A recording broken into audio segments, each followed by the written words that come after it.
Quá đủ rồi, quá mệt rồi, quá muộn rồi. Tình yêu không có lối, lối là do chúng ta thôi. Vì khi yêu là sẽ luôn đúng, chẳng bao giờ đắn đo. Muốn yêu tìm cách, hết yêu thì tìm lý do. Ngày nào còn yêu thì luôn nghĩ đến cho nhau bấy nhiêu. Mà giờ người ta lạnh lùng đến thế, sống mình nuông chiều. Chẳng hề hay biết cuộc tình đã khác trước kia quá nhiều. Cứ vô tư dành tặng mọi thứ cho người mình yêu. Nếu người ta đã nghĩ họ đúng, điều mình nói đúng cũng thành sai. Nếu người ta đã không cần nữa, mình làm gì thì cũng không phải. Còn yêu thì sẽ luôn nhẫn nại cho dù ai đang sai. Đã hết yêu rồi, cố gắng lại làm phiền người ta thôi. Nếu người ta đã luôn giận dỗi, tìm mọi cách khiến ta buông xuôi. Nếu tình yêu đã không còn mới, đừng ngạc nhiên người đó thay đổi. Đối với mình họ là thế giới, nhưng người ta nào có nghĩ ngờ. Đã hết yêu rồi, đúng cũng thành sai thôi.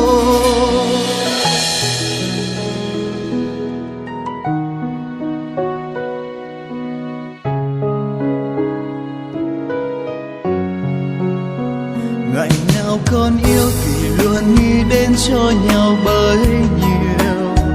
Mà sợ người ta lạnh lùng đến thế, dẫu mình nuông chiều. Chẳng hề hay biết cuộc tình đã khác trước kia quá nhiều.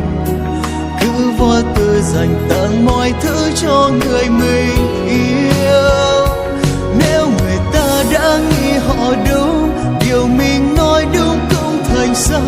Nếu người ta đã không cần nữa, mình làm gì thì cũng không phải. Còn yêu thì sẽ luôn nhẫn nại cho dù ai đang sai. Đã hết yêu rồi, cố gắng lại làm phiền người ta thôi. Nếu người ta đã luôn giận dỗi, tìm mọi cách khiến ta buông xuôi. Nếu tình yêu đã không còn mới, đừng ngạc nhiên người đó thay đổi.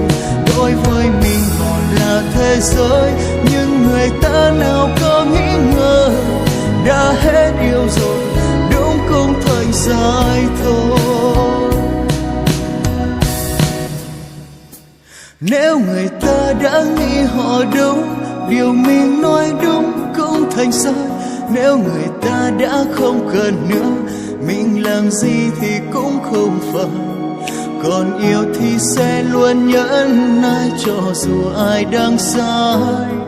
Đã hết yêu rồi, cố gắng lại làm phiền người ta thôi.